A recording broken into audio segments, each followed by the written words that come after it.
Hi guys, andito ako sa Wan Chai. Kumukuha ko ng Chinese visa. Kasi nga, di ba, pupunta ako ng China para doon magpagamot. Sa Orada, talagang pinakuha na agad ako ng Chinese visa. Nandito na tayo para mag-apply ng Chinese visa ulit. Before, pabalik-balik ako ng China. But puro last punta ko doon is 2020. Ngayon, mag-a-apply na ulit ako. Ilang taon na rin ang nakalipas nang huli akong pumunta dito para mag-apply ng Chinese visa.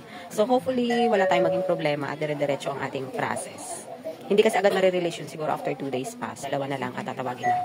Tapos na ako, ganun lang kabilis mag-apply ng visa. Palagi naman din ako nag-a-apply noon. Mabilis lang. Some week ngayong linggo, so by next week siguro, pupunta na kami ng China. Ganun kabilis. Ang ganda dito. Ganda, diba? Nandito kami ng alaga ko sa Wan Chai para pick upin yung aking Chinese visa.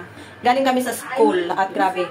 Iba yung way na dinaanan namin kaya medyo naligaw ang person. But salamat naman dahil nandito na. Kain muna kami dito sa Jollibee. Akin ay chicken at saka spaghetti. Kasi medyo late na kung hindi diretso muna kami sa bahay para umuwi at kumain. Awa naman ako sa kanya kasi gutom na.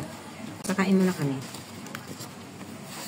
Pagkakuha ng visa, mas mabilis lang yung pagkakuha ng visa. And then, diretso na kami dito. Buti na nga lang may Jollibee na malapit. Makakain kami. Kumakain kasi siya na, gusto niya kasi yung spaghetti dito. Tsaka yung yum burger. Kain muna kami. Medyo matagal na rin ako hindi nakakapunta na sa Jollibee. Ngayon na lang.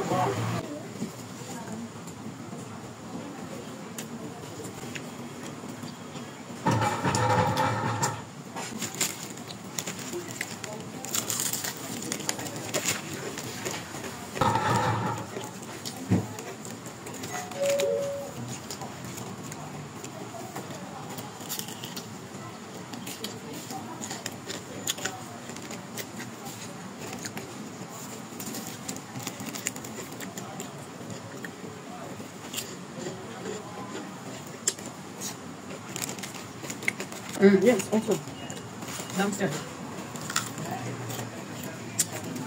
I'll also go downstairs.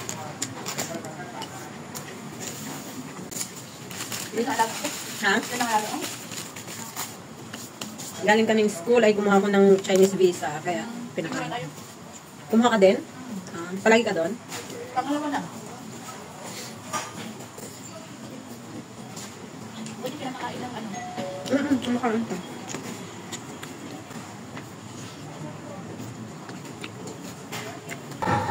Saan ka sa China?